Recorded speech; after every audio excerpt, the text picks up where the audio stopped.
En términos de productores y procesadores, en México la industria de producción de carne es la tercera más importante solo después de la industria de producción de lácteos y pan. Esta industria, por lo tanto, representa la mayor oferta de productos cárnicos en el país, además de tener un gran impacto en el ámbito comercial de México, debido a las exportaciones del ganado, así como de sus productos derivados. Sin embargo, es importante también mencionar que esta industria tiene sistemas de producción con altos impactos en la huella hídrica, lo que es un motivo suficiente para centrar nuestra atención en el impacto que genera sobre el medio ambiente, y a continuación hablaremos un poco más sobre este tema. A continuación vamos a hablar sobre el uso del agua en la industria ganadera. La extracción de agua para riego y para ganadería se incrementará a medida que la población crezca. Las estadísticas arrojan que habrá la necesidad de casi duplicar la producción de alimentos en los países en desarrollo hacia el 2050. Cultivar más alimentos con menos agua es uno de los grandes desafíos de nuestros tiempos. Uno de los conceptos más importantes a comprender es el de la huella hídrica, el cual se utiliza como indicador del consumo de agua tanto para el uso directo como indirecto a nivel del consumidor y del productor. Su objetivo es medir el volumen total de agua dulce necesario para producir los bienes y servicios consumidos por los individuos, comunidades y las empresas. La huella hídrica tiene tres componentes: la huella hídrica azul, verde y gris. La huella del agua azul es el volumen de agua dulce consumida a partir de los recursos de agua azul, o sea, aguas superficiales y subterráneas. La huella de agua verde es el volumen de agua evaporada, transpirada o incorporada por las plantas,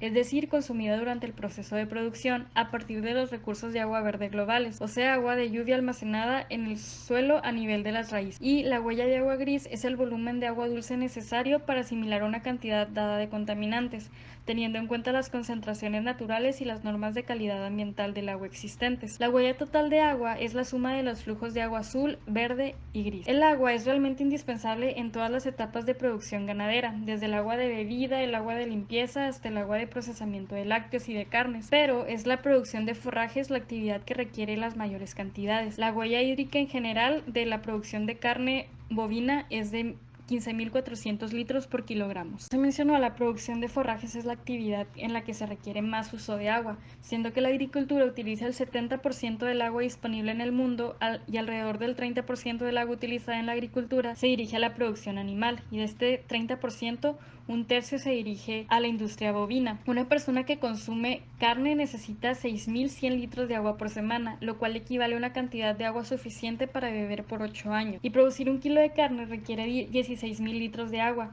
La cantidad de cereales que se emplean para producirlo puede alimentar a 150 personas, en contraste con las 8 personas que solamente podían comer de este kilo de carne. Además, el agua es un nutriente sumamente importante en la alimentación animal. Es determinante para mantener unas constantes fisiológicas adecuadas, y para entender realmente su importancia debemos recalcar que es el componente mayoritario del organismo de los animales, representando entre el 50 y 70% del de los adultos y hasta un 90% del de los jóvenes. A continuación hablaremos sobre los sistemas de ganadería. Principalmente hablaremos de tres sistemas de ganadería en México: son el intensivo, extensivo y de doble propósito. ¿De qué depende la implementación de uno o de otro? Dependen de diversos factores, ya sean geográficos, solvencia económica, nivel de estudios, la fauna silvestre que se encuentra en el lugar, entre otros aspectos. Bueno, a continuación describiremos brevemente cada uno de estos, además de su impacto en la huella hídrica. En primer lugar tenemos el sistema intensivo, que consiste en una mayor producción en menor tiempo posible de ganado. Para lograr esto se hace uso de insumos de agroquímicos y de productos farmacéuticos. Esto se traduce en una mayor contaminación de agua, generando 712 litros de agua gris sobre kilo del ganado. Posteriormente tenemos el sistema extensivo, el cual consiste en técnicas tradicionales para la explotación del ganado, haciendo uso racional de los recursos que se encuentran en el ecosistema. Esto tiene como consecuencia una mayor tasa de producción de ganado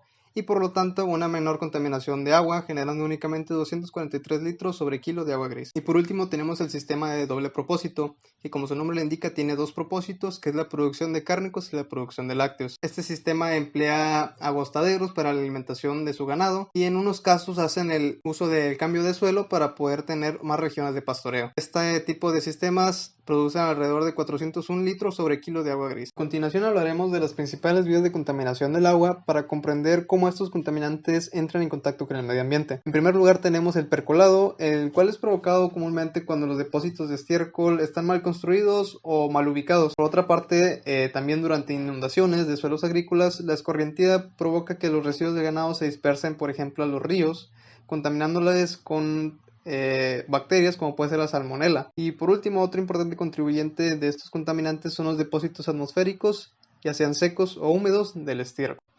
A continuación, veremos los principales contaminantes, entre los cuales se encuentran los excrementos y residuos animales. Estos contaminantes presentan un problema de manejo de residuos, ya que el almacenamiento de estiércol, orina y las aguas residuales de estos procesos ganaderos son de difícil almacenamiento. Y además, estos residuos presentan compuestos orgánicos tales como drogas, hormonas, patógenos, incluso bacterias, y también presentan sustancias inorgánicas tales como metales pesados y elementos utilizados como aditivos en los forrajes. Por otro lado, en la agricultura, que se utiliza para alimentar a la ganadería, se utilizan pesticidas y elementos químicos, tales como el fósforo, que se descargan directamente en el suelo y posteriormente en el agua.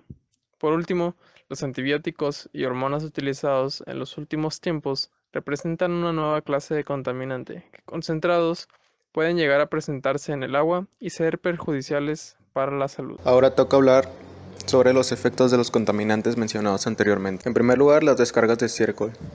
Estas contribuyen a contaminar los recursos hídricos, pueden esparcir residuos biológicos y químicos en el medio ambiente también.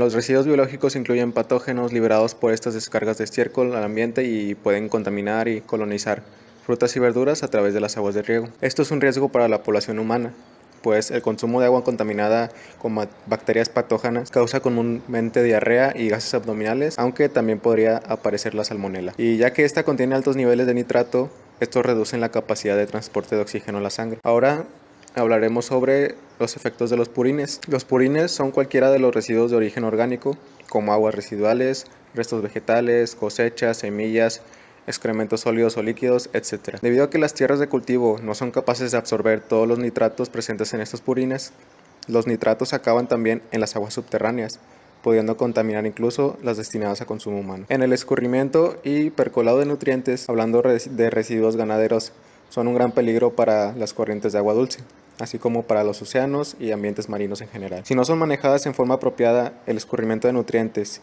y la concentración excesiva de nitrógeno y fósforo pueden dañar los ecosistemas y las pesquerías costeras. Además, estos niveles excesivos de fósforo también pueden contribuir a florecimientos algales y crecimiento de cianobacterias en aguas superficiales utilizadas para la recreación o como fuente de agua de bebida. A continuación se muestra una tabla donde menciona los principales contaminantes derivados de las actividades de ganadería intensiva y algunos efectos adversos sobre la salud humana y de los ecosistemas. En primer lugar, tenemos el nitrógeno, que se presenta en formas orgánicas como la urea e inorgánicas como el amoníaco y nitrato. Los principales impactos que este tiene, en primer lugar tenemos la eutrofización y toxicidad derivadas de sobrepoblaciones algales, también la toxicidad sobre formas de vida acuáticas.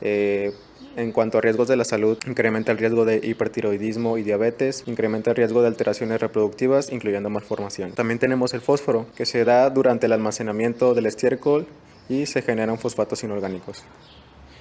En cuanto a sus impactos, también contribuye a la eutrofización y toxicidad derivadas de sobrepoblaciones algales. En cuanto a riesgos a la salud, causa desórdenes metabólicos, calcificación vascular y alteración de la función renal, y también aumenta el riesgo de enfermedad cardiovascular. En cuanto a las sales, se presenta en los cationes y aniones inorgánicos, el sodio, el potasio, el cloro, el magnesio y sus sales provenientes de aditivos usados en la alimentación de los animales o de su metabolismo. En cuanto a sus impactos, por obvias razones incrementa la salinidad del suelo y de las aguas, causa una disminución metabolizadora de los organismos del suelo y aumenta los costes de potabilización. Otro contaminante es la materia orgánica, que tiene una gran concentración de materiales bioquímicos consumidores de oxígeno. Estos también causan la eutrofización y toxicidad derivadas de sobrepoblaciones algales, causan anoxia y una selección de bacterias patógenas en el agua. Otro contaminante son los microorganismos patógenos y estos causan la contaminación del agua. En cuanto a efectos a la salud, causan diarrea y dependiendo del patógeno puede provocar infecciones, neumonía, úlceras gástricas, entre otros. Otro contaminante son los metales pesados y otros elementos inorgánicos que se obtienen principalmente en tratamientos de veterinarios o contaminantes de los alimentos para animales, y estos contribuyen a la selección de cepas de microorganismos patógenos. Por último tenemos los antibióticos y hormonas, que estos se usan en grandes cantidades, tanto para el tratamiento de infecciones de los animales como promotor de crecimiento formulados en la abominación, y estos causan una selección de cepas patógenas de bacterias en el agua. Concluimos que aunque en la industria ganadera existe una gran demanda de agua al momento de producir la carne, esta también afecta directamente a los recursos marinos, pues todos los residuos que se producen pueden llegar a contaminar ríos, lagos, aguas subterráneas, etc. Entonces, cuando se selecciona un sistema ganadero, se deben considerar no solo los aspectos económicos y productivos, sino también los recursos hídricos requeridos y su uso sustentable. Se debe adoptar un enfoque holístico para el manejo del agua, llevando una gestión totalmente integrada que ponga mucha atención en los antimicrobianos y otros residuos. Esto con el fin de parar la contaminación que puede afectar la salud humana y el medio ambiente.